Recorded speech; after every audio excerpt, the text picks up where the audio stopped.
ఆచి చికెన్ మసాలా. ఉమ్మడి రాష్ట్రంలో ఒక వెలుగు వెలిగినటువంటి నేత, దాదాపు 45 సంవత్సరాలు రాజకీయం చేసి ప్రస్తుతం కొంత విశ్రాంతి తీసుకున్నట్టుగా కనిపిస్తున్నటువంటి నాగం జనార్దన్ రెడ్డి గారు మన దగ్గర ఉన్నారు. చాలా అంశాలు, ఒకప్పుడు రాజకీయాలు ఎలా ఉన్నాయి, ఇప్పుడు ఎట్లా ఉండబోతున్నాయి, ఆయన భవిష్యత్తు కార్యాచరణ ఎట్లా ఉంటుంది, ఇట్లాంటి అన్ని అంశాల మీద మన దగ్గర నాగం జనార్దన్ రెడ్డి గారు ఉన్నారు. మాట్లాడించే ప్రయత్నం చేద్దాం. నమస్తే సార్. నమస్కారం సార్, ముందుగా ఈ మధ్యకాలంలో కొంత గ్యాప్ తీసుకున్నట్టు అనిపిస్తుంది. ఒక 2-3 ఏళ్ల నుంచి మొన్న అసెంబ్లీ టైంలో, ఎలక్షన్స్ టైంలో కొంత కనిపించారు, మళ్ళీ ఇంటికే పరిమితమైనట్టుగా కనిపిస్తుంది. కారణం ఏంటి? కారణం ఏం లేదు. ఇంతకుముందున్న అంటే రాజకీయాల్లో ఈ రాజకీయాలు ఇప్పుడు నడుస్తున్నాయంత డిఫరెంట్ ఉంది. అంటే ఆ రోజున్న రాజకీయాల్లో మాకు కొద్దిగా ఒక విధి విధానం అంటూ ఉండేది. ఇప్పుడు అంతా కూడా మారిపోయింది. ఇప్పుడు ప్రతిపక్షం స్వపక్షం, ఏ పార్టీ ఆ పార్టీ ఈ పార్టీ అనకుండా మొత్తము ప్రయారిటీస్ మారిపోయినాయి. ఎందుకంటే మేము ఎప్పుడైనా కూడా అసెంబ్లీ వస్తుంది అంటే ఎంత ప్రిపరేషన్ కావాల్సి వచ్చేదంటే అంత ప్రిపరేషన్ అయి పోయేది. అంత ప్రిపరేషన్ అయి కావాల్సిన అవసరం లేకుండా ఉంది. ఎన్నడూ ప్రతిపక్షాలు నిలదీసినట్టు అయితే అసెంబ్లీలో కనపడడం లేదు. వీళ్ళ పాలకపక్షం కూడా బడ్జెట్లో మనము డిమాండ్స్ ఉంటాయి, పాస్ అంటాం కదా, ఏ ఒక్క డిమాండ్ మీద కూడా సమగ్రమైన చర్చ జరగడం లేదు. అసెంబ్లీ ఎందుకోసం ఉంది అనేది మనం మొట్టమొదట అర్థం చేసుకోవాలి. ప్రతిపక్షాలకు కూడా మనము అంటే ఆడ సముచితమైన వాళ్ళకు కూడా అవకాశాలు ఇవ్వాలి. కానీ ఇప్పుడు అంటే అసెంబ్లీలో అంత ఒక ఫ్రూట్ఫుల్ అంటే ఏమైనా సాధిస్తున్నారా వీళ్ళు మెంబర్లు అంటే అది ఎక్కడ అంటే చాలా మటుకు డిఫరెంట్. ఉమ్మడి రాష్ట్రంలో మేము స్వయంగా కూడా చూసాం. ఒక పక్క దేవేందర్ గౌడ్, ఒక పక్క మీరు, ఉత్పల్ నర్సింహులు, తెలంగాణ నుంచి మంచి దిగ్గజాలు, ఒక్కొక్క అంశం మీద మాట్లాడితే సభ అట్టుడికినటువంటి పరిస్థితి కూడా మనం చూసాం. కానీ ఇప్పుడు ఆ స్థాయిలో మాట్లాడేటువంటి పరిస్థితి లేదు. ఒకటి ప్రాంతీయ పార్టీ ఒకరిద్దరే మాట్లాడుతున్నారు, మరొక జాతీయ పార్టీలో ఒకరిద్దరే మాట్లాడే పరిస్థితి ఉంది. అంత ఫ్రీడమ్ ఇచ్చే పరిస్థితి కనిపించట్లేదు. ఇప్పుడు బడ్జెట్ సమావేశాలు కూడా ఉన్న నేపథ్యంలో మీరు ఎట్లాంటి సూచనలు ఇవ్వదలుచుకున్నారు సార్ ఇప్పుడు ఉన్నటువంటి లీడర్? నేను ఒకటే అంటే వాళ్ళతో కోరేది, ఇప్పుడు ఇంత పెద్ద ఎత్తున అవినీతి ఉందండి. ఓకే, అవునా సార్? ఇంత పెద్ద ఎత్తున అవినీతి ఉంది. అవినీతి గురించి ఎవ్వరు ఒక్కరు కూడా అంటే మాట్లాడతలేరు. ఇలా దోపిడీ జరుగుతూ ఉంది. ఆ దోపిడీని అరికట్టాల్సిన బాధ్యత ప్రతి శాసనసభ్యునికి ఉంది, ప్రతి మంత్రికి ఉంది. కానీ అలా అప్పుడప్పుడు వచ్చి చూస్తుంటే ఇప్పుడు ఇక్కడ జరుగుతున్న విషయాలు, అది భూములకు కానీ డబ్బుల విషయంలో కానీ, ఇవంతా కొద్దిగా బాధాకరంగా ఉంది నాకైతే పర్సనల్. అంటే గతంలో మీరు బీజేపీలో ఉన్నప్పుడు కూడా బీఆర్ఎస్ని ఘాటుగానే స్పందించారు. దాదాపు కేసీఆర్ని ఘాటుగానే స్పందించినటువంటి పరిస్థితి ఉంది.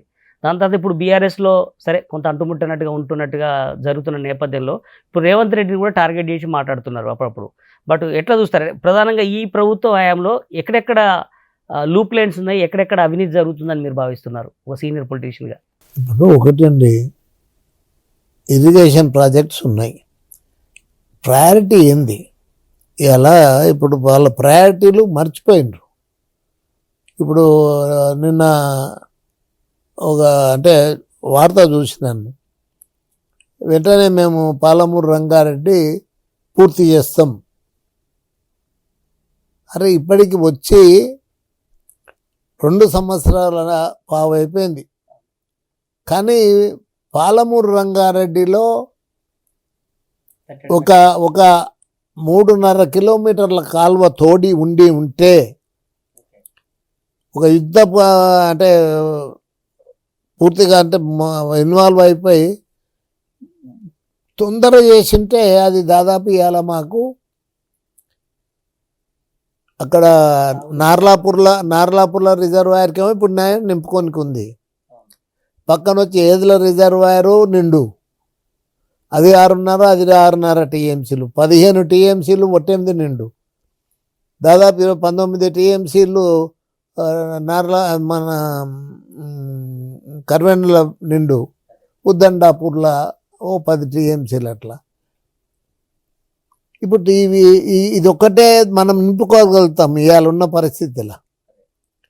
అసలు యాక్చువల్గా ఎప్పుడు ఆ ప్రాజెక్టు పూర్తి అవుతుందంటే ప్రధాన కాలువలు కావాలి, దాంట్లోకి మళ్ళీ చిన్న కాలువలు కావాలి. అంటే డిస్ట్రిబ్యూటరీ దాంట్లో ఫీల్డ్ ఛానల్స్ వరకు, డిస్ట్రిబ్యూటరీస్ ఫీల్డ్ ఛానల్ వరకు వీళ్ళు అంటే ఇంతవరకు దాంట్లో టెండర్లు విలువలే, ఏమవుతుందో వాళ్ళు ఎవడు పట్టించుకుంటలేడు, అధికారులు పట్టించుకుంటలేరు, మంత్రులు పట్టించుకుంటలేరు, ముఖ్యమంత్రి పట్టించుకుంటలేడు. అది మాపునార్ ప్రాజెక్ట్. అంటే ఇప్పుడు నిన్న ఉత్తమ్ కుమార్ రెడ్డి ప్రెస్ మీట్ కూడా పెట్టాడు రీసెంట్గా. పెట్టి దాదాపు 20 నెలల్లో పాలమూరు రంగారెడ్డి ప్రాజెక్టు పూర్తి చేస్తాం, 20 నెలలు కాకపోయినా నాకు తెలిసి వచ్చేటువంటి గవర్నమెంట్ పూర్తి అయ్యేలోపు అయిపోద్ది అనేది అర్థమయ్యేటట్టుగా మాట్లాడాడు. అదే సమయంలో ఉద్దండపూర్లో కూడా నష్టపరిహారం భారీగా జరిగింది కాబట్టి అది కూడా చెల్లిస్తామని, అది మీరు రిసీవ్ చూంటారా? I'm in touch with what is happening today also. ఇవాళ కూడా నేను సిఈ గారు, నాగర్ కర్నూలు సిఈ గారితో మాట్లాడినాను. అక్కడ 26D అని ఒక డిస్ట్రిబ్యూటర్ ఉంది. అరే గుడిపల్లి గట్టులో శ్రీశైలంలో నీళ్ళు ఉన్నాయి, 3 మోటార్లు నడుస్తున్నాయి. గుడిపల్లి గట్టు దగ్గర ఉండే అంటే రిజర్వాయర్ లోపల నీళ్లు లేక, అవి నీళ్లు లేక ఇప్పుడు ఆ కాలువ అక్కడ పారడం లేదు. ఏదో నేను నిన్న చెప్తే కొంత ఏదో అది క్లీన్ చేస్తున్నాం, ఇది చేస్తున్నాం అని ఇప్పుడు ఈ గారు మాట్లాడారు. అది కాదు, ఇప్పుడు 3 మోటార్లు పనిచేస్తున్నాయి, 3 రిజర్వాయర్లు ఉన్నాయి మా కాడ. ఎల్లూరు కానీ, సింగోటం కానీ, జొన్నలబగడ కానీ, గూడిపల్లి కానీ. అవన్నిటిని పూర్తిగా నింపి పెట్టి ఎప్పుడు నింపించాలండి అవి శ్రీశైలం నీళ్ళు ఉన్నప్పుడు. బడ్జెట్లో రేపు 20వ తేదీ నాడు బడ్జెట్ పెడుతుంది కాబట్టి బడ్జెట్ అలొకేషన్ దీనికి ఎంత స్థాయిలో ఖర్చు పెట్టాలంటారంటారు మీరు? ఎంత నిధులు కేటాయించితే బెటర్ అంటారు మీరు ఆలోచన? ఇప్పుడు కాలువలకు ల్యాండ్ అక్విజిషన్ ఉంది, అలా మీరు 3.5 లక్షలు, 5 లక్షలు, 5.5 లక్షలు ఇచ్చి ఎకరా తీసుకొని రైతులను సర్వం అంటే వాళ్ళకి ఇబ్బంది పెట్టిండ్రు. ఇవాళ మీరు పోయి ఇప్పుడు మెయిన్ కెనాల్స్కు ల్యాండ్ అక్విజిషన్ కానీ, కెనాల్స్కి ల్యాండ్ అక్విజిషన్ కానీ, డిస్ట్రిబ్యూటర్స్కి కానీ, ఇవాళ ఏదైతే ఫీల్డ్ ఛానల్స్ కానీ ల్యాండ్ అక్విజిషన్కే 1,000 కోట్ల రూపాయలు కావాల్సిన అవసరం ఉంది. అది ఎట్లా చేస్తారో ఏమో, వీళ్ళకు ఉన్న ప్రణాళిక ఉందో లేదో వీళ్ళ మీరు వినండి. ఇది ఎట్లా చేస్తున్నారో వాళ్ళకి ఏమైనా ప్లానింగ్ ఉందా, దానికి నాకు అర్థమైతే లేదు ఒకటి. ఎందుకంటే వచ్చి 2.5 సంవత్సరాలు దాదాపు అయిపోయి వస్తుంటే ఇంతవరకు మీరు డిస్ట్రిబ్యూటరీ నెట్వర్క్ ఎట్లా తీసుకుపోవాలనే ఆలోచన కూడా మీ దగ్గర లేదు, ఇంతవరకు కాలేదు, ల్యాండ్ అక్విజిషన్ కాలేదు. ఈయన 20 నెలల్లో పూర్తి చేస్తాడు కదా, 20 నెలల్లో ల్యాండ్ అక్విజిషన్ చేయమని చెప్పండి. నమ్మకం లేదా సార్? 20 నెలలు అయ్యేటట్టు కనబడతలేదా సార్? వీళ్ళకు ఆ చిత్తశుద్ధి లేదు. దాదాపు సగం పీరియడ్ అయిపోయింది. 3.5 కిలోమీటర్లు ఆ రోజు సున్నప్రాల తాండా నుండి కుడికిల దగ్గర ఏదో రాలే వచ్చిందనో లేదా ఏందో సమ్ ప్రాబ్లమ్స్ వచ్చి పని చేయలే. అది వీళ్ళు వస్తేనే అవి కంప్లీట్ చేస్తే దీంట్లో నింపుకొని పోవచ్చు కదా, ఏది ఈ రిజర్వాయర్లన్నిటిని నింపొచ్చు కదా. అదే అవి చేస్తలేరు. ఇవాళ అట్లే కాకుండా ఇప్పుడు దీన్ని ఒక ఇవాళ అంటే మనకు ఏడికి కొడంగల్కి నీళ్ళు తీసుకుపోవాలనేది అది ఒకటి పెట్టిండ్రు. ఓకే, అవును. మొన్న రీసెంట్గా రేవంత్ రెడ్డి కూడా సభలో మాట్లాడాడు. మీరు ఎట్లా సార్, దానికి ఎట్లా సపోర్ట్ ఉంటుంది మీది? నీటిని సార్ ఒక్కటి ఒక వీళ్ళకి చిత్తశుద్ధి ఉండాలి, ఒక ప్లానింగ్ ఉండాలి. నీళ్ళు ఏడికెళ్ళి తీసుకుంటారు? ఇప్పుడు మీరు నీళ్ళు ఒకవేళ ఈ ఉద్దండాపూర్కి వెళ్ళి కూడా కొడంగల్ తీసుకుపోవచ్చు. ఓకే, ఇప్పుడు అది ఇప్పుడు కొత్తగా పెట్టిన ప్రాజెక్టులా ఆడ కూడా అలా మొన్న ఒక కాగ్ రిపోర్ట్ ఇచ్చింది 2024ది. కాగ్ రిపోర్ట్లో 1 మెగావాట్కు 60.11 లక్షలు, అంటే 60,11,000 ఒక్కొక్క మెగావాట్కు. అటువంటిది ఇవాళ వీళ్ళు ఎంత అంటే ఎంత ఇప్పుడు పెంచుతున్నారు వాళ్ళు? అవును, ఒకటికి దాదాపు 5-6 రెట్లు పెరిగినట్టేనా సార్? ఎట్లా అది? ఇప్పుడు 3.8 కోట్లు ఉంది ఒక్క అంటే మెగావాట్కు. ఓకే, ఇదేమి రాజ్యము నాకైతే అర్థమైతే లేదు. ఉమ్మడి రంగారెడ్డి రాజకీయాలు మీరు 40-45 ఏళ్ళ నుంచి చూస్తున్నారు ఉమ్మడి రాష్ట్రం నుంచి. బట్ చంద్రబాబు హయాంలో సాగునీటి ప్రాజెక్టులకు ఏ రకమైనటువంటి ప్రోత్సాహం ఉంది? దాని తర్వాత రాజశేఖర్ రెడ్డి టైంలో ఎట్లాంటి ఉంది? కేసీఆర్ ఇప్పుడు ప్రజెంట్ మీరు ఉన్నటువంటి పార్టీ సరే అఫీషియల్గా ఉన్నారా లేదా తర్వాత సంగతి. వెరీ సింపుల్ అండి. పాలమూరు రంగారెడ్డి ప్రధానమైంది అయితే భీమా, నెట్టంపాడు, ఒక జూరాల మినహాయించి ఏది కూడా పూర్తిగా కంప్లీట్ కాని పరిస్థితి. బీఆర్ఎస్ హయాంలో సరే మీరు ఎలక్షన్ టికెట్ రాకపోవడం వల్ల బీఆర్ఎస్లో జాయిన్ కావడం, ఇప్పుడు కేసీఆర్ మొన్న కాళేశ్వరం తప్ప ఏ ప్రాజెక్టును కూడా పట్టించుకోలేదనేటువంటి నిందను ఎదుర్కొంటున్నటువంటి పరిస్థితి. మీ మహబూబ్నగర్ జిల్లాను ఏ స్థాయిలో తీసుకెళ్ళాడు, ఏం హామీ ఇచ్చాడు, ఏమైంది? ఈరోజు మనం చూస్తే అంటే రాజకీయాలకు అతీతంగా మనం మాట్లాడుకుంటే ఇవాళ ఆయన ఏదైతే డ్రింకింగ్ వాటర్ కోసం ప్రోగ్రామ్స్ కానీ ఇరిగేషన్కు ప్రోగ్రామ్స్ కానీ ఇవాళ పాలమూరు రంగారెడ్డిది ఇవాళ కెనాల్ అయిపోతే దానికి డిస్ట్రిబ్యూటరీస్ అవి అయిపోతాయి. అవి ఆయన పీరియడ్లో అయింది. ఇది ఆ 3.5 కిలోమీటర్లు తప్పించి మిగిలింది. అది కంప్లీట్ చేసుకోవాల్సిన బాధ్యత ఉంది. ఒక్కోటేసారి మొత్తం కావాలంటే కూడా అయ్యేటివి కావు కదా ఇవి. ఇప్పుడు నేను ఏమంటున్నా అంటే మొట్టమొదట మేము మంత్రులు ఉన్నాం, చంద్రబాబు నాయుడు ఆ రోజు ముఖ్యమంత్రిగా ఉన్నాడు. ఫస్ట్ టైం ఒక లిఫ్ట్ ఇరిగేషన్ స్కీమ్ అనేది నల్గొండ జిల్లా లోపల శ్రీశైలం బ్యాక్ వాటర్ నుండి ఆ రోజు ఫస్ట్ ఎస్ఎల్బిసి అనేది అక్కడికి వెళ్ళే మొట్టమొదట అది స్టార్ట్ అయింది. అంటే అప్పుడు ఏం చేసిండ్రంటే చూడండి, అప్పుడు ఉన్నదానికి ఇప్పుడు ఉన్నదానికి వ్యత్యాసం గవర్నమెంట్లలో. ఆయన ఏం చేసిండంటే అది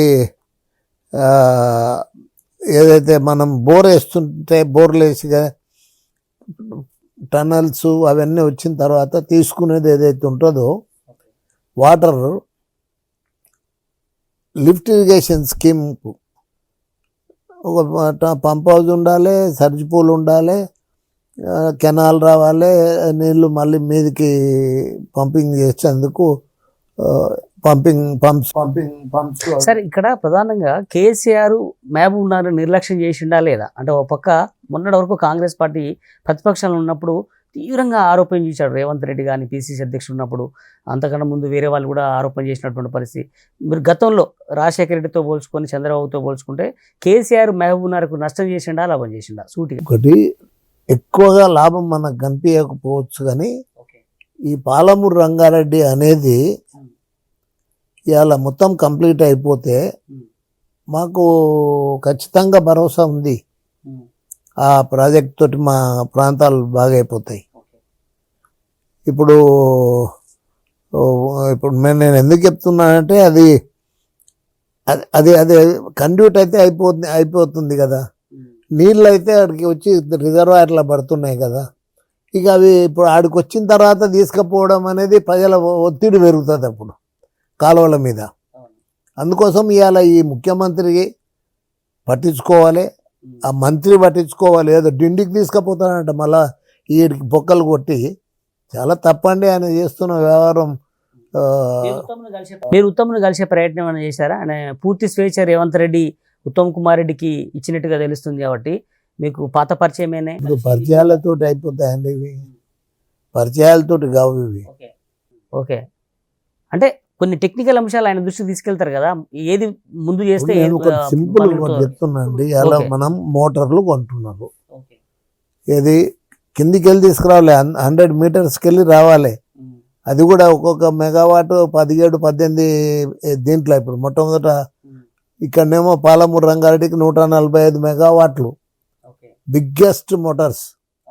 ఆ మోటార్స్ తీసుకొచ్చేటప్పుడు ఎంత విచిత్రం అంటే అవినీతికి ఎక్కడ దానం ఉంది అంటే, ఒక్క మోటార్ వాడు తీసుకొస్తాడు, వాడే ఎవడు బిహెచ్ఎల్ వాడే, వాడే ట్రాన్స్పోర్ట్ చేస్తాడు, వాడే నీ సైట్లో పెట్టిపోతాడా, ఎక్కడైతే ఉందో అక్కడ మీరు గుడిపల్లి గట్ట లేకపోతే జొన్నల బాగున్నా ఎక్కడ ఒట్టెంకాడినా ఎక్కడ అనేది వాడే పెట్టిపోతాడు. అదే చాలా అవినీతి జరిగింది అంటారు. ఇప్పుడు ఇవన్నీ సార్ అవినీతి, ఈ మోటార్లది, ల్యాండ్ సంబంధించి వీటన్ని మీదనేనా అవినీతి? మోటార్ల మీద అయితేనేమో విపరీతంగా జరిగింది. ఏం చేయకుండా తీసుకున్నారు కాంట్రాక్టర్. ఏమో ఎక్కడ ఏమని పాలమూరు రంగారెడ్డి కానీ మొత్తం త్రూఅవుట్ ఇండియాలో ఇప్పుడు దీనికి ఇప్పుడు ఎంత అవినీతి జరిగి ఉంటుంది సార్ ఈ కాంగ్రెస్ గవర్నమెంట్ వచ్చినప్పటి నుంచి? ప్రాజెక్టులనే తీసుకుంటే అవినీతి దగ్గర ఒక 10,000 కోట్లు జరిగింది. ఓకే, ఎవరి జేబులోకి పోయి ఉంటాయి సార్ మీ ఆలోచన? ఇప్పుడు కాంట్రాక్టర్ల దగ్గరికి పోయినాయి, వాళ్ళ రాజకీయ నాయకులు వాళ్ళ అంటే ఏమన్నా చేసి ఉండొచ్చు. ఇప్పుడు డబ్బు అయితే ఎక్కడనో పోయింది, దాని అయితే బయటకు తీయాలన్నా తీయకూడదా? కానీ బీఆర్ఎస్ మీ లీడర్ కూడా అంటున్నారు ఫామ్ హౌస్ నుంచి అటు పోయింది, రాహుల్ గాంధీ దగ్గరికి పోయిందని పదే చెప్తుంటారు. ఇప్పుడు నాకైతేనేమో ఆ లెవెల్లో నేను ఎప్పుడు పోలేదు. నా పొలిటికల్ లైఫ్ మొత్తం కూడా కొద్దిగా క్లీన్గానే నీట్గానే పెట్టుకున్నాను నేను.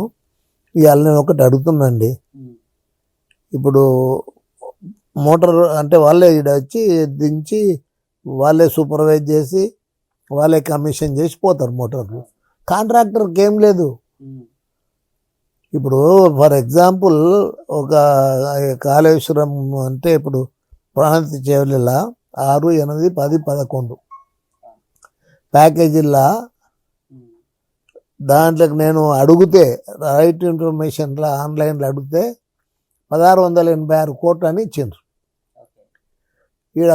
ఈడ మన అధికారులు ఎంతలా ఎంటర్ అయినరు, వాళ్ళతో అగ్రిమెంటు ఎంత అయినరు, అగ్రిమెంటు 7,212 కోట్లు అయింది. 5,525 కోట్ల డిఫరెన్సు ఓన్లీ. అంటే ఇప్పుడు దాన్ని ఎట్లా బిల్లులు పెడతారు, ఎట్లా పాస్ చేస్తారు, ఏం చేస్తారు? ఈ ప్రభుత్వాలు ఉన్నాయి డైరెక్ట్గా. ఇప్పుడు చంద్రబాబు నాయుడు ఆ రోజు డైరెక్ట్గా సివిల్కు పుట్టంగండి దగ్గర సివిల్కు టెండర్లు పిలిచిండ్రు. ఏది పంప్ హౌస్, సర్జ్ పూల్, ఇవి సివిల్కు ఇచ్చి ఈ ఎలక్ట్రోమెకానికల్ కాడికి వచ్చేటాళ్ళకి ఏం చేసిండంటే ఆయన చంద్రబాబు నాయుడు డైరెక్ట్గా BHEL తోటి కాంటాక్ట్ కమ్మని జెన్కోకు, ఏపీ జెన్కోకు వాళ్ళకు ఆర్డర్ ఇచ్చి మీరు కోఆర్డినేట్ చేయండి, మీరే నెగోషియేట్ చేయండి రేటు ఇట్లా అది అని. ఎక్కడ మిడిల్ మ్యాన్ లేడు కదా సార్. మీరు ఎట్లాగూ కాళేశ్వరం ప్రస్తావన తెచ్చి కాబట్టి కాళేశ్వరము ఆయన అనుకుని కేసీఆర్ ఒక 2.5-3 సంవత్సరాలనే కంప్లీట్ చేసిండు. జస్ట్ మనసులో వచ్చింది అయిపోయింది. కానీ ఇక్కడ పాలమూరు రంగారెడ్డి జిల్లా విషయానికి వస్తే చాలా ఏళ్ళ నుంచి అది ఇప్పటికి 30 సంవత్సరాల నుంచి ఉంటుందో అంతకంటే ఎక్కువ పాలమూరు రంగారెడ్డిది చాలా ఏళ్ళది. పాపం ఇవాళ దేవేందర్ గౌడ్ గారు ఆ రోజు నిజానికి చెప్పాలంటే ఆయన మర్చిపోయినరు. ఇవాళ ఎక్కడో దానికి ఆయన పేరు అయితే ఉండాలి కదా. ఇప్పుడు ఎందుకు సార్, ఎందుకు నిర్లక్ష్యం గురైంది సార్? అంటే అనుమతులు ఆ రోజే పనులు ప్రారంభమైనాయి. ఎల్లంపల్లి ప్రాజెక్టు అంటే ఇప్పుడైతే హార్ట్ ఉందో, పంపింగ్ చేసే హార్ట్ అన్ని ప్రాంతాలకు ఇక్కడ పోయేదో, ఆ ఎల్లంపల్లి కూడా అప్పటికే అంటే పూర్తి అయింది. ఇప్పుడు ఇవన్నీ కూడా ఇప్పుడు వీళ్ళు పెట్టినవి 3 అంటే మేడిగడ్డ, అన్నారం, సుందిల్లా, ఈ 3 కూడా దగ్గర అవి పెద్ద వర్క్ కాదు అది. అందుకోసం కంప్లీట్ అయింది. ఇంతవరకే రెడీగా ఉన్నాయి. కొన్ని తీసుకొని వచ్చి ఇంతవరకు హైదరాబాద్ డ్రింకింగ్ వాటర్ కూడా అవసరం వస్తే ఇచ్చేటందుకు మన దీంతో కూడా అనుసంధానం చేసిండ్రు సార్. ఇప్పుడు 89,000 కోట్లు, దాదాపు 1,00,000 కోట్ల దాకా అయిందనేది అంచనా ఉంది. దీంట్లో అత్యధికంగా పెద్ద ఎత్తున కరప్షన్ జరిగింది. ఇదంతా కూడా ఫామ్ హౌస్కి వెళ్ళింది, కేసీఆర్ కుటుంబానికి అధికంగా పోయింది, మెగా కాంట్రాక్టర్కి వెళ్ళింది అన్న ఆరోపణ రేవంత్ రెడ్డి గతంలో ఉన్నప్పుడు ఆరోపణ చేశాడు. ముఖ్యమంత్రి ఎక్కిన తర్వాత కూడా ఆరోపణ చేసినటువంటి పరిస్థితి. దాని మీద కమిషన్ వేశారు, జస్టిస్ ఘోష్ కమిషన్, ఇవంతా జరిగింది. మీ ఒపీనియన్, సీనియర్ లీడర్గా, ఇరిగేషన్ మీద ఎక్స్పర్ట్ ఉన్నటువంటి వ్యక్తిగా మీరు ఎంత అవినీతి జరిగిందని? Extremely sorry. ఇట్ వాజ్ అంటే వీళ్ళు వేసిన అయితే కమిషన్ వేసిన దానికి ఇచ్చినటువంటి ఏవేవి చేయాలని చెప్పనేది అది ఉంటుందో అవి కరప్షన్ మీద లేవు. కరప్షన్ మీద ఉంటే నేనే ఎంటర్ అవుతుంటే. ఓకే, మరి 2 పిల్లలు గుంగడం ఆ ఇదంతా పద్దే నాసిరకంగా చేయలేదా? ఆ పద్దే లేదు. అవి నాసిరకంగా చేసినరా చేయలేదా అనేది విచారణ జరిపినరు. అది ఇవన్నీ ఇప్పుడు అది దానికి అది కాదు కదా మెయిన్గా. ఏమేంటి సార్? దానికి ఆడ 3 ఉన్నాయి. ఏంటి సార్, ఏం తప్పిదాలు జరిగినాయి? పంపుల మోటార్లు ఆడ కూడా ఉన్నారు కదా. పంపుల మోటార్లు అంటే ఆస్ట్రియాల మోటార్ ఉంటే ఇదేదో పంప్ వచ్చేమో చైనాకి వెళ్ళి ఉన్నారు. మరి కేసీఆర్ ఉన్నాడుగా. ఎవరైనా కొనండి సార్, అంటే తప్పిదం అనేది జరిగింది. ఇప్పుడు నేను చెప్తున్నాను దీంట్లో ఎంటైర్గా అందరూ బాధ్యులే. ఇవాళ దాని మీద ఎందుకు విచారణ చేపియలేదు? చేస్తున్నారు కదా సార్. రేట్ల మీద ఎక్కడ చేసిండ్రు? రేవంత్ రెడ్డి సర్కార్ అయితే మొత్తం కూడా నేను అడుగుతున్నా, మీకు దగ్గర లేకపోతే నా దగ్గర గుట్టలు ఉన్నాయి, నా దగ్గర కాగితాలు మొత్తం ఇన్ఫర్మేషన్ ఇవ్వమంటే మీ ఆఫీసర్లు ఇవ్వకపోతే నేను ఇస్తా. ఇప్పుడు ఇది సార్ ఇక్కడ ఇరిగేషన్ అధికారులు తప్పిదం జరిగిందా సార్? హరీష్ రావు ఇన్వాల్వ్మెంట్ ఉంది అంటున్నారు. కేసీఆర్ మొత్తం కూడా అన్ని తానే ఒక ఇంజనీర్ లాగా ప్రవర్తించారు అంటున్నారు. ఎక్కడ జరిగి ఉంటుంది సార్ ఈ కాళేశ్వరంలో? ఇప్పుడు ఎక్కడ జరిగినా ఎక్కువ శాతం జరిగింది పంపుల మోటార్లు కొనుగోళ్ళని. పంపుల మోటార్లు డైరెక్ట్గా మనం ఒకవేళ మన జెన్కోకే ఇచ్చేసి పోయి మీరు నెగోషియేట్ చేయండి అంటే అదే 1686 కోట్లకు 6, 8, 10, 11 ప్యాకేజీల్లో 1600 కోట్లకే వచ్చు. ఈ పిల్లలు కుంగడానికి సార్ కారణం, ఈ పిల్లలు కుంగడం గురించి ఇష్యూ టెక్నికల్గా తప్పు ఉందా అంటే వెదర్ ఇట్ ఈస్ అంటే నాసిరకంగా కట్టినరా అనేది that should be decided by the engineer. దానికి రిలేటెడ్ సార్ ఇప్పుడు రేవంత్ రెడ్డి 2-3 సార్లు కూడా ఉన్నాడు. లాస్ట్ 2 సీజన్స్లో కూడా గత కేసీఆర్ ప్రభుత్వం కంటే కూడా పంట గణనీయంగా పడింది పాడి. అసలు కాళేశ్వరంకి ఎందుకు 90 లక్షల కోట్ల రూపాయలు ఎందుకు పెట్టారు? ఇప్పుడు ఏం లేకుండా కూడా నేను చాలా సందర్భంలో చాలా సార్లు నేను చెప్పినాను. అది ఒకసారి మీకు గ్లాసులు పెట్టి కూడా చూపించిన. ఏమి 300 TMCలు సంవత్సరం పారిచ్చిండ్రు అంటే అది ఒక గ్లాసులకి వెళ్ళి 5 గ్లాసుల్లో పెట్టి 5 గ్లాసులు పంపించినామంటే ఒకటే గ్లాసు దాంట్లోకి పోయేది. అట్లా ఇప్పుడు వాళ్ళు ఒక్కటండి దీంట్లో ప్రాజెక్టుల జరిగిన అవినీతి అన్ని రకాల ప్రాజెక్టుల మీద స్వచ్ఛందంగా విచారణ చేయండి. మీకు సిట్టింగ్ జడ్జిని పెట్టండి, లేకపోతే ఇప్పుడు రేవంత్ రెడ్డి చేస్తున్న దాని మీద కానీ కేసీఆర్ చేసినటువంటి ప్రాజెక్టుల మీద కానీ ఇప్పుడు నాకు వీళ్ళు వచ్చినప్పటి నుంచి వాళ్ళు అనేది కాదు, తెలంగాణ వచ్చినప్పటి నుంచి అంతకుముందు కూడా చేయండి. అప్పుడే ఏం చేస్తారు సార్? ఇప్పుడు ఇమీడియట్లీ చేస్తారు. ఇప్పుడు అంతకుముందు అంటే ఇప్పుడు జెన్కో తీసుకొచ్చినప్పుడు ఏం రేటుకు తెచ్చిండ్రు, ఇప్పుడు ఎందుకు ఇట్లా అయింది? అంటే వాళ్ళు ఏం చేసేది లేదా కాంట్రాక్టరు ఒడ్డు మీద కూర్చొని వాళ్ళు వచ్చి బిగించి మోటార్లు బిగించిపోయినాక వాడు 1686 కోట్లకు ఇస్తే కాంట్రాక్టరు 7212 కోట్లు ప్లస్ ట్యాక్సెస్ ప్లస్ ట్రాన్స్పోర్ట్ దానికి అయ్యే ఖర్చు, తర్వాత ఇన్స్టలేషన్ ఖర్చు అన్నీ అంటే 4-5 అంతలు అవుతుంది అది మొత్తం. ఇప్పుడు కేసీఆర్ ఈ మధ్యకాలంలో బయటకు వచ్చాడు, మళ్ళీ యుద్ధం స్టార్ట్ చేయబోతున్నా, గతం వేరు ఇప్పుడు వేరు, ఇప్పటిదాకా రెస్ట్ తీసుకున్నాను బయట అనుకున్నా కాదు అది వ్యూహం అని కేసీఆర్ అంటున్నాడు. అదే సమయంలో రీసెంట్గా మనం చూసాం స్థానిక సంస్థల్లో బీఆర్ఎస్ ఓడిపోయింది, మున్సిపల్ ఎన్నికల్లో దాదాపుగా ఓడిపోయినటువంటి పరిస్థితి, చాలా తక్కువ వచ్చినటువంటి పరిస్థితి, మన ఎంపీ సీట్లలో 0 వచ్చింది, అసెంబ్లీ ఎన్నికలు ఓడిపోయిన విషయం మీకు తెలుసు. ఈ ఓవరాల్ సిచ్యువేషన్ని భవిష్యత్తు బీఆర్ఎస్ పార్టీని ఎట్లా చూస్తారు సార్ మీరు? ఇప్పుడు బీఆర్ఎస్ పార్టీ ఇవాళ అంతా పూర్తిగా పోయిందనటానికి కూడా వీలు లేదు. ఇవాళ ఎందుకో చాలామంది సర్పంచులు గెలిచిండ్రు. ఇప్పుడు సరే మున్సిపాలిటీల్లో కొద్దిగా తక్కువ గెలిచినని ఎగ్జిస్టెన్స్ అయితే ఉంది కదా.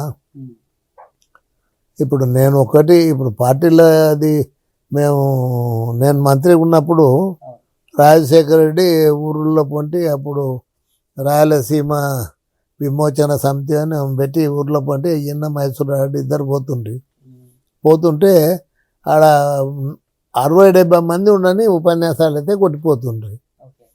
వాళ్ళకు అసలు సీట్లు చాలా తక్కువనే వచ్చినాయి కదా. మళ్ళీ 2004 అధికారంలోకి వచ్చిండ్రు కదా. ఇవన్నీ ఏం సంబంధం లేదు. నేను ఒకటి అంటే వీళ్ళకు ఒక ఉపయోగమయ్యేది బీఆర్ఎస్కి ఉపయోగపడే మాట చెప్పండి సార్. నేను మొత్తం టోటల్గా ఏమేం జరిగింది, ఏమేం కథ, ఎంత అవినీతి జరిగింది అనేది నిరూపించేటందుకు సిద్ధంగా ఉన్నా. మరి మీ సీనియారిటీని కానీ మీ ఇంటెలెక్చువాలిటీని కానీ మీ దగ్గర ఉన్నటువంటి చాలా కూడా ఇప్పుడు మేము చూస్తున్నాం కదా, నిరంతరం స్టడీ చేస్తుంటారు. ఇప్పుడు మీలాంటి సేవల్ని కేసీఆర్ కానీ కేటీఆర్ కానీ ఎందుకు ఇన్పుట్స్ వాడుకోవట్లేదు, ఎందుకు వైఫల్యం జరుగుతుంది బీఆర్ఎస్ పార్టీ? నాకు నేను అడ్జస్ట్ అవుతానా, అదొకటి ఉంటుంది కదా. ఓకే, ఇప్పుడు ఒక తెలంగాణ పట్టుబట్టిందంటే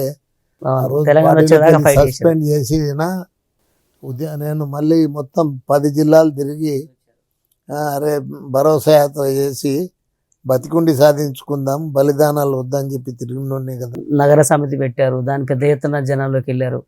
ఇప్పుడు జనం ఆ రోజు వాళ్ళు వచ్చింది లాస్ట్ ముగింపు సభ ఇక్కడనే మన ఏది ఉస్మాన్ యూనివర్సిటీలో చూసాము. దాని తర్వాత బయట జిల్లాలు అన్ని జిల్లాలు తిరిగారు కదా సభలో. ఎల్బీ నగర్ కాడ మీటింగ్ పెడితే నేను లక్షలాది మంది వచ్చిండ్రు. ఎట్లకెళ్ళి వచ్చిండ్రో నాకే అర్థం కాలేదు. ఇప్పుడు నేను ఆ రోజు ఉద్యమకారునిగా అంటే 69లో కూడా ముందుండి పోరాడినే ఉన్నాయి. ఇలా నాకు ఒకసారి విచిత్రంగా జ్ఞాపకం చేసుకుంటే 4th ఏప్రిల్ 1969 ఇప్పుడు గోపాల్పురం పోలీస్ స్టేషన్ ముందర ఫైరింగ్ అయింది. మేమందరం ఊరేగింపుకు వస్తుంటే అంటే దాంట్లో మేమేమి అక్కడ చేసింది స్లోగన్లు తప్పిస్తే మాది ఇంకోటి ఏం లేదు. అరే పడపడని సార్ నాకు ఇంకోటి డౌట్ సార్. సరే, దేవేందర్ గౌడ్ గారు అంటే ఆల్రెడీ కొంచెం హెల్త్ ప్రాబ్లం ఉండి పరిమితం అయ్యారు. సమకాలీకుడు ఉన్నట్టు ముత్తుపల్లి నరసింహులు గారు ఆడ కాంగ్రెస్ సంబంధించి రేవంత్ రెడ్డి అంటిముట్టనట్టు ఉంటున్నాడు, నన్ను పిలవట్లేదు, అపాయింట్మెంట్ ఇవ్వట్లేదు అని ముత్తుపల్లి నరసింహులు అంటాడు. మీరు ఒక 6-7 సార్లు ఎమ్మెల్యేగా చేసి 7 సార్లు చాలాసార్లు మంత్రిగా చేసినటువంటి మీరు మీ ఇన్పుట్స్ కేసీఆర్ వాడుకోవట్లేదు. ఎట్లా అర్థం చేసుకోవాలి సార్ ఈ 2 అంశాలు? ఇది వాళ్ళని అడిగితే తెలుస్తుంది, మమ్మల్ని అడిగితే ఏముంది. ఎప్పుడైనా ఎవరు అడిగినాని, అది ముఖ్యమంత్రి అడిగాని వీళ్ళు అడిగాని ఏమైనా డిస్కషన్ చేయమంటే నేను ఒకటి రిక్వెస్ట్ చేస్తున్నా. ముఖ్యమంత్రి టచ్లో ఉండా సార్ కేసీఆర్ మీతో ఫోన్లో కానీ? 1-2 సార్లు కలిసినాను ఆఫీస్లో. ఇప్పుడు నేను ఏంటంటే నేను ఒకటి రిక్వెస్ట్ చేస్తున్నా ఈ ప్రభుత్వాన్ని, ముఖ్యంగా పాలమూరు జిల్లా వాసిగా. మీరు జీతం అవసరం లేదు, ఏది అవసరం లేదు.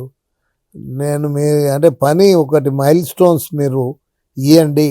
ఎప్పుడు మీరు కెనాల్ స్టార్ట్ చేస్తారు, ఎప్పుడు ఈ 3.5 కిలోమీటర్లు నేను పోయి లొల్లి చేసిన తర్వాత స్టార్ట్ చేసిన పని, నేను పోయి ఆడ ధర్నా చేస్తాను, అప్పుడు పోయి పనులు స్టార్ట్ అయినాయి. అట్లా ఇప్పుడు మీరు ఎప్పుడు చేస్తే అది పర్యవేక్షిస్తూ వీళ్ళ లెవెల్ అవుతుందా లేదా అనేది. ఈ అంశం మీద జిల్లాల యాత్ర పెద్ద ఎత్తున ఆందోళనకు అనేది ఆలోచన ఉన్నట్టుగా విన్నాం మేము. ఉంది ఆలోచనకే సిద్ధమవుతున్నా. అందుకోసము అవినీతి బయట పెట్టేందుకు అంటే ఒక్కొక్క ప్రాజెక్ట్ దగ్గర ఎంత అవినీతి అని చెప్పేందుకు వెళ్తారా ఎట్లా? అవినీతి ఏమో నేను మెయిన్లీ ఎవరైనా సరే నా రిక్వెస్ట్ వీళ్ళతోటి రియలిస్టిక్ ఎస్టిమేట్ చేయండి.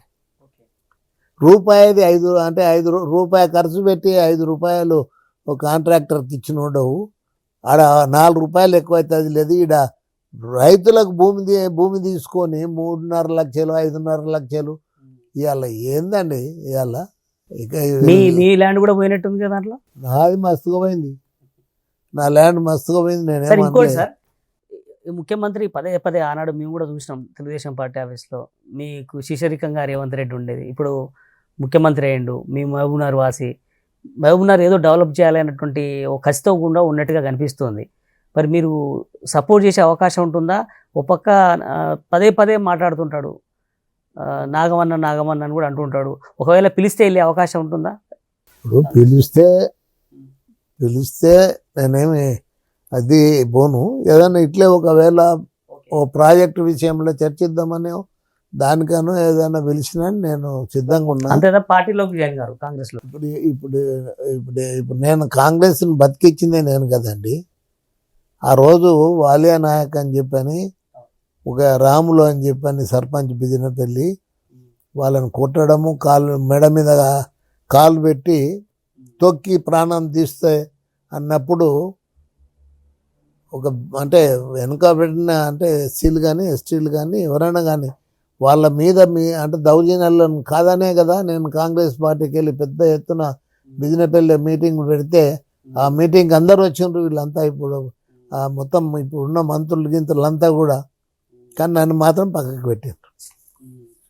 సార్ ఇప్పుడు మొన్న మనం చూసాం అసెంబ్లీ ఎన్నికల టైంలో ఆల్మోస్ట్ టికెట్ కన్ఫర్మ్ అయింది అన్నటువంటి పరిస్థితులు వార్తలని, దాని తర్వాత ఇవ్వకపోవడం, తర్వాత మిగతా వాళ్ళు జూపల్లి వీళ్ళందరికీ కూడా ఇచ్చినటువంటి పరిస్థితి మనం చూసాం.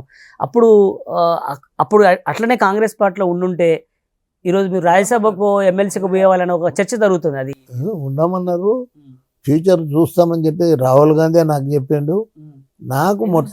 నాకు మొట్టమొదట ఇప్పుడు టికెట్ ఎందుకు ఇస్తలేరు? ఒక ఆయన నాకు చెప్తాడు, నాకంటే ఇప్పుడు నిలబడ్డ అభ్యర్థి ఉన్నాడు కదా గెలిచిన ఎమ్మెల్యే, ఆయన పాపులారిటీ ఎక్కువ ఉందంట నాకంటే. అంటే ఇంకా సరే, ఇంకా మీ సర్వేలు ఇట్లుంటే నన్ను ఏం చేయమంటారు అని చెప్పని కొద్దిగా ఇంకా అప్పుడే టీఆర్ఎస్ వాళ్ళు అది చేస్తే ఒకటి రెండు మీటింగ్లు అంటే రాజకీయాలకు నాగం పూర్తిగా రిటైర్మెంట్ ఇచ్చినట్టుగానే చూడాల్సి ఉంటుందా సార్? సార్ రాజకీయాలు నేను ప్రత్యక్ష రాజకీయాలు అంటే ఇప్పుడు దాని మీద నేను మననే ఒక నిర్ణయం తీసుకున్నాను. నేను ప్రత్యక్ష దాంట్లో పోటీ చేయబోను. ఏది అవసరం లేదు, పదవులు అవసరం లేదు నాకు.